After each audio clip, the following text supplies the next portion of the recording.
ان پہ رحم کریں. ہم سب نے ان سے سیاست سیکھی تھی. ہم میں سے کوئی لیڈر نہیں سمیت میرے, ان کی بدولت ہم الیکٹ ہوئے تھے. لیکن ہمارا کام یہ نہیں ہے کہ ہم اپنے لیڈر کو, میرے تو نہیں ہیں وہ, لیکن جن کے لیڈر ہیں وہ, میں بھی ان کی جان کے معاملے میں بڑا کنسرنڈ ہوں کہ کوئی ایسی چیز کسی کے ساتھ نہیں ہونی چاہیے. تو اس کے تحت اگر آپ ٹائملی چیزیں دیکھیں تو اب پاکستان کا 2025 کا جو سال شروع ہوا ہے, اس میں آج سنڈے ہے, منڈے آنورڈ آپ کو پاکستان کے لیے بہت بہتریاں نظر آئیں گی. میں کچھ چیزیں کھلا کے ابھی آپ کو نہیں اس لیے بول سکتا کہ چیف کی بدولت ایک بیک ڈور ڈپلومسی کے تحت ایک اچھا پاکستان کے لیے چیز ہونے جا رہی ہے, اور اس کی اگر اناؤنسمنٹ گورنمنٹ اپنے کھاتے میں کرنا چاہتی ہے تو میں ان کو خوشی انجوائے کرنے دوں گا. باقی جہاں تک آج کی پریس کانفرنس میں نے دیکھی اڈیالہ جیل کے باہر, مجھے افسوس ہوا کہ یہ کس دورائے پہ آ گئے ہیں, کس جگہ پہ جا رہے ہیں. بندوق لاٹھی پاپولرزم کے بعد اب کشکول لے کے در در کی بھیک مانگ رہے ہیں, اور فارم 47 کی گورنمنٹ کو انہوں نے لیگلائز کیا ہے. وہی کورٹس جو بہت اچھی تھی وہ کورٹس اب برے ہونے جا رہی ہیں, وہی فوج جو بہت بری تھی وہ بہت اچھی ہونے جا رہی ہے. تو یہ سب چیزیں قوم بھی دیکھ رہی ہے, ان کے سپورٹر ووٹر بھی دیکھ رہے ہیں, اور وہ بھی سب تھک چکے ہیں کہ یہ آدمی کس جگہ پہ اس کو لوگ لے گئے ہیں. یہ جو چوری ہوئی ہے, یہ چوری دن دہاڑے ہوئی ہے. اس میں بندوق چلوائی گئی ہے یا چلائی تو خان صاحب نے, تو بری ذمہ تو وہ نہیں ہو سکتے, جس وجہ سے میں ان کو کیبنٹ میں اس چیز سے روک رہا تھا کہ خدا را یہ کام نہ کریں. اور میرے لفظ تھے یہ نیب کا کیس ہے, آپ جیل جائیں گے اس کے اندر. جب ہم اقتدار کی عروج پہ تھے تو میں تو اس پوری چیز کا وٹنس بھی ہوں, میری آنکھوں کے سامنے ہوا ہے, اور میں امید کرتا ہوں کہ آپ لوگوں کو میری بات بڑی کلیئرٹی سے سمجھ آ گئی ہوگی. اس پریس کانفرنس کے اندر جہاں بہت ساری کلیئرٹی ہے وہاں بہت ساری خوشخبریاں بھی ہیں پاکستان کے لیے, پاکستان کی معیشت کے لیے, اور ہمیں ڈیو کریڈٹ جو ہے جس کا ہے اس کو دینا چاہیے. اور دعا گو ہیں کہ جیسا ہم سوچ رہے ہیں اور جیسا میں آیا, میں بھی اگر بیرون ملک سے آیا ہوں اور وہاں میں نے لوگوں کو بتایا یار وہ کچھ چیزیں تھم گئی ہیں یا اب اس طریقے کی کنسرنز نہیں نظر آ رہے, تو میں نہیں کہوں گا یہ میرا کریڈٹ ہے. میں تو SIFC کے پلیٹ فارم سے پاکستان کے لیے جو کر سکتا ہوں کروں گا, لیکن اینڈ آف دا ڈے یہ بیک ڈور ڈپلومسی ہے, یہ فوج کی قربانیاں ہیں, اس میں ہمارے پولیس والوں نے بہت شہادتیں دی ہیں, اور ایک سمارٹ رول پلے کیا ایلائز نے اور گورنمنٹ نے کہ ایک آدمی اگر ایک پاکستان کو ایک جگہ پہ لے کے جا رہا ہے اور ڈو مور کی جگہ what's in it for me کی پوزیشن میں پاکستان کو لے آئے ہیں, تو میں سمجھتا ہوں یہ بہت زبردست خبر ہے. یہی تھا آج پریس کانفرنس کا متن کہ جس بے جانی میں ہم سب کیفیت میں ہیں وہ کیفیت آپ کو کلیئر ہونی چاہیے کہ جرم کے اگینسٹ سزائی ہوتی ہے, پھول گاؤں کا ہار اور ایگزیکٹو آرڈر کی طرح معافی نہیں ہوتی. ایسا ہو رہی ہے کہ مارچ تک جو ہے وہ تبدیلی آ رہی ہے گورنمنٹ سطح پہ کچھ تبدیلیاں ہونے والی ہیں, کیونکہ موجودہ گورنمنٹ جو ہے وہ اس طرح سے پرفارم نہیں کر پا رہی ہونے چاہیے, تو کوئی ایسا کچھ ہے کہ کوئی تبدیلی آنے والی ہے یا اس طرح کو وزیر اعظم لایا جا رہا ہے کہ سب کو قابل قبول ہوگا, ایسی بات ہے؟ نہیں, ایسی کوئی بات نہیں ہے. میرے خیال یہ کہ جو سب بیس کر رہے تھے, میری ازمپشن ہے, میری سوچ ہے, میری معلومات ہے, میرا جو دورہ تھا ملک سے باہر, اس کے تحت میں آپ کو یہ کہہ سکتا ہوں کہ شاید جس پہ سب سے زیادہ PTI ریلائی کر رہی تھی وہ PTI کی فیور میں نہیں جائے گا. وہ بیک ڈور ڈپلومسی جو فوج کے سپہ سالار آرمی چیف عاصم منیر صاحب نے, جنرل صاحب نے کی ہے, اس کا بینیفٹ پاکستان کو ملے گا, and it will be a surprise for PTI اور گڈ نیوز فار پاکستان. صاحب یہ بتائیے آپ کہ اس سے پہلے بھی کئی دفعہ جو ہے میاں نواز شریف صاحب کو سزا ہو رہی تھی, پھر ایک طیارہ آنا جہاز آیا اور وہ نواز شریف صاحب یہاں سے چلے گئے, تو ہمیشہ ڈیل ہوئی ہے, کالدم جماعتوں سے بھی بات چیت ہوتی ہے. ایک پاپولر لیڈر ہے اس وقت بھی عمران خان, ان کے آپ کو معلوم ہے فارم اگر 45 کے حساب سے تو وہ جیتے ہوئے تھے, اب ان سے سیٹیں بھی لے لی گئی. اب مذاکرات اگر سنجیدہ ہو جائیں اور ان کو بھی ایک اسی میں نیشنل اس میں لے کے آ جائے تو کیا برائی ہے اس میں؟ دیکھیں, مذاکرات کا تو میں سب سے بڑا حامی خود تھا.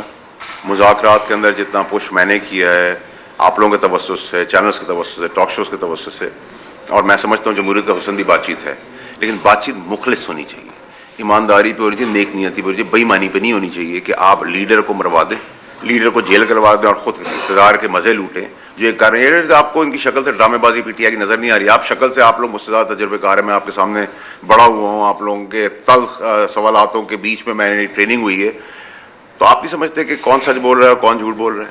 یہ باتیں جو میں آج آپ کے سامنے کر رہا ہوں 2.5 سال پہلے کر رہا ہوں, یا کابینہ کا حصہ جب تھا, جب اقتدار میں تھا, تو 190 ملین کے آپ لوگ گواہ نہیں ہیں کہ میں نے آپ لوگوں کے آگے پریس میں آ کے کہا, چینلز پہ آ کے کہا کہ یہ نیب کا کیس ہے, اس پہ جیل ہونی ہے. میں نے خان صاحب کو روکا, بنی گالا جا کے روکا. یہ اوپن اینڈ شٹ کیس ہے. اب یہ کوئی شاکر یا کوئی شاکنگ نیوز تو دینا ہے. اب آپ کی جو بات ہے طیارے کی, طیارے تو آتے رہے, طیارے میں تو ہمیں کوئی پرابلم نہیں ہے, ٹھیک ہے. ہم لیڈرشپ کی بیماریوں کا بھی ہمیں کوئی پرابلم نہیں ہے.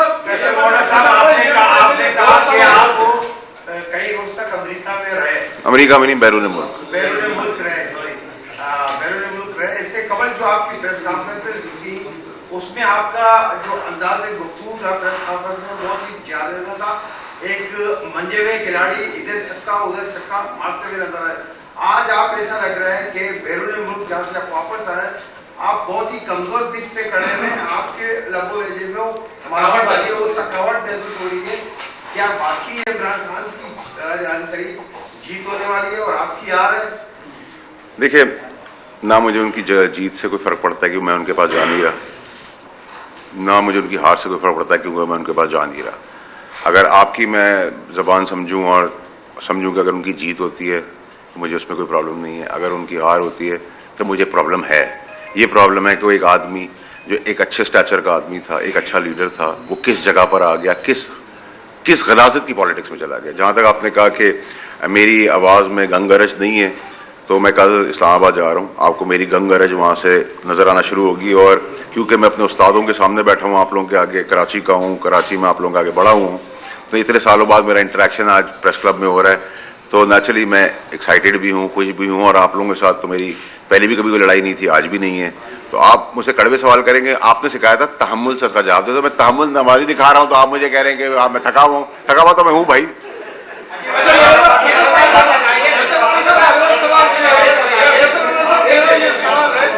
ارے ایک بار یہ دیکھیے نا, گنگ گرج والی آواز آ گئی.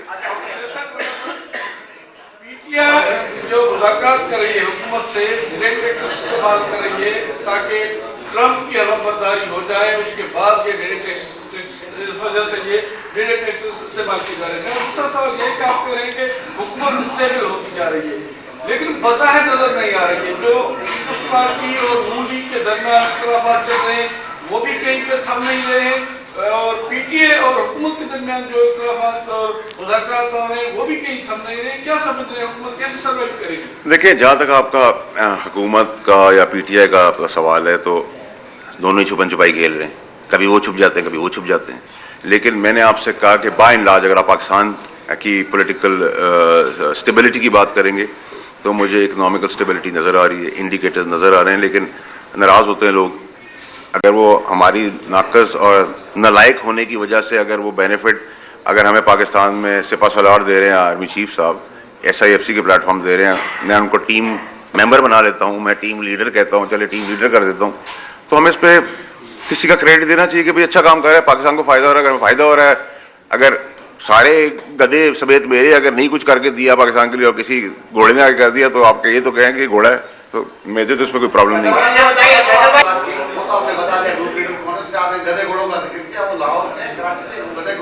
میں تو ان جنرل کہا, پھر وہ اسپیسیفک کر کے مجھے کہیں اور لے جائیں گے. یہ بتائیے کہ ملک کی ترقی میں سپہ سالار ہماری فوج کردار ادا کرتی ہے, نو ڈاؤٹ, لیکن ہمارے سیاست کا وہ کام نہیں کرتے. کیوں نقش قدم پہ نہیں چلتے تاکہ ملک کی ترقی میں کردار ادا کر سکے؟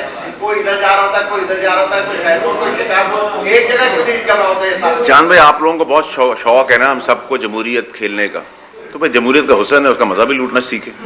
ہم تو اب سیکھ گئے اور انجوائے بھی کریں. یہ بتائے گا کہ آپ نے جو بات کی کہ ملک میں ترقی ہو رہی ہے اور SIFC اور دوسرے جو منصوبے ہیں وہ ملک کی خوشحالی کا سبب بنیں گے, لیکن اس وقت جو ہے وہ سندھ میں ویسے ہی پانی کی شارٹیج ہے. آپ خود بابرا کے وزیر بھی رہے, تب بھی آپ نے دیکھا کہ کتنی شارٹیج تھی. تو یہ بتائیے گا, آپ جن سپہ سالار کی یہ کہہ رہے ہیں ان سے یہ اپیل کریں گے سندھ کے لوگوں کو پہلے پانی دلائیں, اگر باقی سندھ میں پانی نہیں گا تو آپ کراچی میں کہاں سے پانی پیئیں گے؟ دیکھیے, جب تک ہم تو بھائی ویسے بھی ٹینکر کا ہمارا یہ زبردست ملک ہے. اس ملک کے اندر نلکا ہے, پانی نہیں ہے, لیکن ٹینکر کا پانی ملتا ہے. اس ملک میں کھڈے ہیں, سڑکیں نہیں ہیں لیکن گاڑیاں چلتی ہیں. اس ملک میں پول ہے, تاریں نہیں ہیں لیکن بجلی نہیں آتی, پھر بھی ملک چلتا ہے. اس ملک میں گیس نہیں ہے, سلنڈر پہ چلتے ہیں, سلنڈر مہنگا ہو جاتا ہے, مائکرو ویو پہ چلتے ہیں لیکن یہ ملک چل رہا ہے. تو اس ملک کی بیوٹی ہے, یہ ملک چل رہا ہے. لیکن نہیں ملک کا ہی سارا حال یہی تھا.